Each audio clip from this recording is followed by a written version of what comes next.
दोस्तों इस समय म्यूचुअल फंड की इंडस्ट्री में काफी हलचल बढ़ गई है जब से जियो और ब्लैक रॉक का ज्वाइंट वेंचर हुआ है। सबको लग रहा है कि जियो और ब्लैक रॉक के म्यूचुअल फंड आने से म्यूचुअल फंड इंडस्ट्री पूरी तरह से बदल जाएगी और फिलहाल इनकी दो स्कीमें लॉन्च होने की भी खबरें आ रही हैं।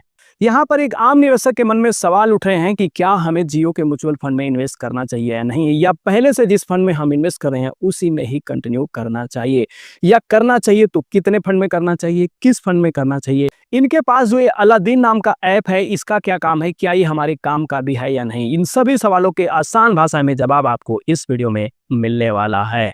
नमस्कार दोस्तों, मेरा नाम है अभिमन्यु और स्वागत है आप सभी का मिशन 1CR में। दोस्तों मैं एमपी द्वारा रजिस्टर्ड एक म्यूचुअल फंड डिस्ट्रीब्यूटर हूं। इसके साथ साथ पिछले कुछ सालों से म्यूचुअल फंड में इन्वेस्ट करता हूं। अब तक का 16 लाख रुपए से ज्यादा का पोर्टफोलियो है, जिसे जल्द से जल्द 1 करोड़ बनाना है। तो आपकी भी लाइफ में कुछ इस तरह का मिशन है, सपना है, तो इस वीडियो को लाइक करके, चैनल को सब्सक्राइब करके इस मिशन 1CR की जर्नी से जुड़ जाइए। आइए साथ में आगे बढ़ते हैं।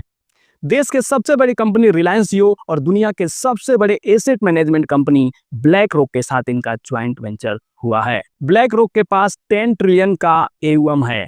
10 ट्रिलियन कितना होता है मुझे नहीं पता, लेकिन इतना मुझे अच्छी तरह पता है कि भारत की कुल GDP 4.19 ट्रिलियन है। यानी भारत की GDP से कई गुना ज्यादा पैसा ये कंपनी मैनेज करती है। यानी अनुभव की कोई कमी नहीं है, कई दशकों से दुनिया भर के मार्केट में ये काम कर रहे हैं। लेकिन यहाँ पर मैं आपकी जानकारी के लिए बता दूं कि इससे पहले DSP म्यूचुअल फंड के साथ ब्लैक रॉक का एक ज्वाइंट वेंचर हुआ था 2008 में। लेकिन ये ज्वाइंट वेंचर, ये पार्टनरशिप ज़्यादा दिन नहीं चल पाई और 2018 आते आते ही ये अलग हो गए। अब देखने वाली बात यह है कि जियो के साथ ब्लैक रॉक के संबंध कैसे रहते हैं, इनकी साझेदारी, इनकी पार्टनरशिप कैसे चलती है। जब DSP का इनके साथ पार्टनरशिप हुआ था तो DSP के पास 60% हिस्सा था और ब्लैक रॉक के पास 40% था। अब यहाँ पर देखने वाली बात यह है कि जियो अपने पास कितने % हिस्सा रखता है और ब्लैक रॉक के पास कितनी साझेदारी होती है। तो चलिए बात करते हैं इनके पास जो अलादीन ऐप है ये किस काम का है। अलादीन का फुल फॉर्म होता है कि asset liability debt and derivative investment network. एक तरह से ये जो ऐप है अपने आप में एक फंड मैनेजर है। ये पूरे एक फंड मैनेजर का काम करता है। इसका काम है पोर्टफोलियो मैनेजमेंट करना, रिस्क एनालिसिस करना, रियल टाइम डाटा अवेलेबल करवाना। इस तरह के बहुत सारे काम ये चुटकियों में कर सकता है, जो कि एक फंड मैनेजर को करने में काफी समय लगता है। तो ये बात बिल्कुल स्पष्ट हो गई, जो अलादीन नाम का ऐप है ये इन्वेस्टर के लिए नहीं है। ये अलादीन ऐप ये ब्लैक रॉक दुनिया भर के अदर MCU को भी प्रोवाइड करता है, यानी कोई भी इनकी सर्विस लेना चाहे तो ले सकता है।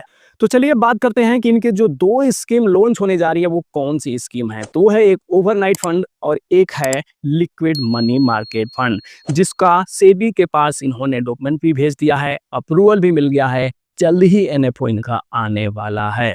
और मुझे लगता है कि स्टार्टिंग में इनके पहले इंडेक्स फंड ही आने वाले हैं, क्योंकि इंडेक्स फंड के लिए कोई फंड मैनेजर इनको हायर करने की जरूरत नहीं है। सिर्फ किसी इंडेक्स को कॉपी करना है और उसका फंड लॉन्च कर देना है। उसके बाद धीरे धीरे इनकी बाकी की स्कीमें आएंगी। लेकिन एक बात आप ध्यान रखना कि इनकी सारी स्कीमें एक साथ कभी भी लॉन्च होने वाली नहीं है। एक एक स्कीम लॉन्च करेंगे, फुल मार्केटिंग करेंगे, डिस्ट्रीब्यूशन पर पूरा ध्यान देंगे, NFO को भी फुल सब्सक्राइब करवाने की कोशिश करेंगे और एक एक करके ये सारी स्कीमें अपनी लॉन्च करेंगे। तो चलिए बात करते हैं सबसे बड़े सवाल की कि क्या हमें जियो ब्लैक रॉक के म्यूचुअल फंड में इन्वेस्ट करना चाहिए या नहीं। तो एक बात आप मेरी ध्यान से सुनो। आप लंबे समय से इन्वेस्ट कर रहे हो, आपका अच्छा खासा पोर्टफोलियो है, SIP अमाउंट सब कुछ सेट है। जो जैसा सेट है उसको चलते रहने देना है, उसमें कोई छेड़खानी नहीं करनी है। रही बात इनके फंड में इन्वेस्ट करने की, तो जरूर करना है, लेकिन किस फंड में करना है वो मैं आपको बता रहा हूं। इनके 3 फंड को लॉन्च होने का आपको इंतजार करना है। पहला है स्मॉल कैप, दूसरा मिड कैप, तीसरा फ्लेक्सी कैप। इन 3 कैटेगरी में आप अपने रिस्क के हिसाब से किसी 1-2 फंड में इन्वेस्ट कर सकते हो। लेकिन ऐसा नहीं है कि इनके 4-5 फंड आपने ले लिया, पहले से ही आपके पोर्टफोलियो में 6-7 फंड है, 10-15 फंड आपने बना लिया, ऐसा कुछ भी नहीं है। और ये भी नहीं है कि ये आके रातों रात छप्पर फाड़ आपको रिटर्न देंगे।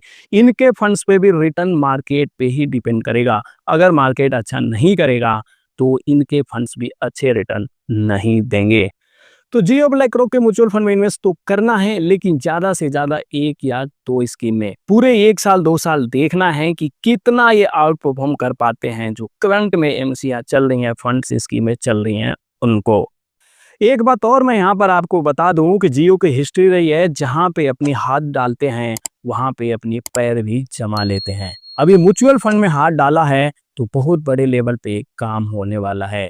आते ही एक दो छोटे मोटे एमसी को एक आपस में मर्ज कर लें, खरीद लें तो कोई आश्चर्य वाली बात नहीं है। इनकी शुरू से ही रणनीति रही है कि मार्केट में इतना कंपटीशन पैदा कर दो कि सामने वाला अपना बिजनेस बेच के हमें चले जाए, या तो कंपटीशन इतना खड़ा कर दो कि वो बंद करके यहाँ से भाग जाए। तो दोस्तों ये था जियो ब्लैक रॉक म्यूचुअल फंड के ऊपर जानकारी। जैसे जैसे अपडेट आते रहेंगे वैसे वैसे मैं आपको वीडियो बना के बताता रहूंगा। जैसे इनकी अब दूसरी स्कीमें लॉन्च होती हैं तभी भी मैं फिर से वीडियो बनाऊंगा और उस फंड का कंप्लीट एनालिसिस करके आपके सामने लाऊंगा। उसके लिए बस आपको इस चैनल को सब्सक्राइब करना होगा, इस वीडियो को लाइक करना होगा। इसके अलावा आपका कोई भी शक, सवाल, सुझाव, डाउट है तो प्लीज़ कमेंट कीजिए। इस वीडियो को अपने और यार दोस्त रिश्तेदारों के साथ शेयर कर दीजिए। जल्दी मिलेंगे एक और बढ़िया वीडियो में, तब तक के लिए धन्यवाद। जय हिंद।